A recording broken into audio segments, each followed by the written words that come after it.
৬ বছর পর ভিন্ন প্রেক্ষাপটে ঢাকা বিশ্ববিদ্যালয় কেন্দ্রীয় ছাত্র সংসদ, ডাকসু ও হল সংসদ নির্বাচন।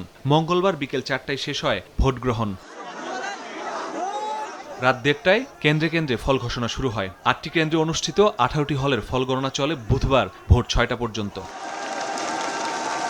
দীর্ঘ ১৬ ঘণ্টা পর চূড়ান্ত ফলাফল ঘোষণা করেন চিফ রিটার্নিং অফিসার অধ্যাপক ডক্টর মোহাম্মদ জসিমউদ্দিন। সহসভাপতি প্রাপ্ত ভোট ১৪,০০০। ভিপি পদে ৮,৩৩৪ ভোটের ব্যবধানে ছাত্র শিবিরের সাদিক কায়েম ছাত্রদলের আবিদুল ইসলাম খানকে পরাজিত করেন। ফল ঘোষণার সঙ্গে সঙ্গে উচ্ছ্বাস প্রকাশ করেন সমর্থকরা। স্লোগানে স্লোগানে মুখরিত হয় সিনেট হলরুম। জিএস পদে ছাত্রদলের শেখ তানভীর বারী হামিমকে বিপুল ব্যবধানে হারিয়ে জয় পান ছাত্র শিবিরের এস এম ফরহাদ। প্রাপ্ত ভোট ১০,৭০০।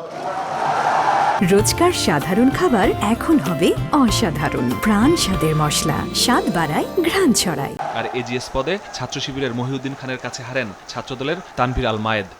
ফেসবুকে স্ট্যাটাস দিয়ে ফলাফল প্রত্যাখ্যান করেছেন ছাত্রদলের ভিপি প্রার্থী আবিদ ও স্বতন্ত্র শিক্ষার্থী ঐক্য প্যানেলের ভিপি প্রার্থী উমামা ফাতেমা। তবে চিফ রিটার্নিং অফিসারের দাবি, এবারের ডাকসু নির্বাচন হয়েছে মডেল নির্বাচন, অনুসরণ করবে অন্য শিক্ষা প্রতিষ্ঠানও। ঢাকা বিশ্ববিদ্যালয়ের গৌরবোজ্জ্বল ইতিহাস আপনারা ঠিকই রক্ষা করতে পেরেছেন। একটি ডাকসু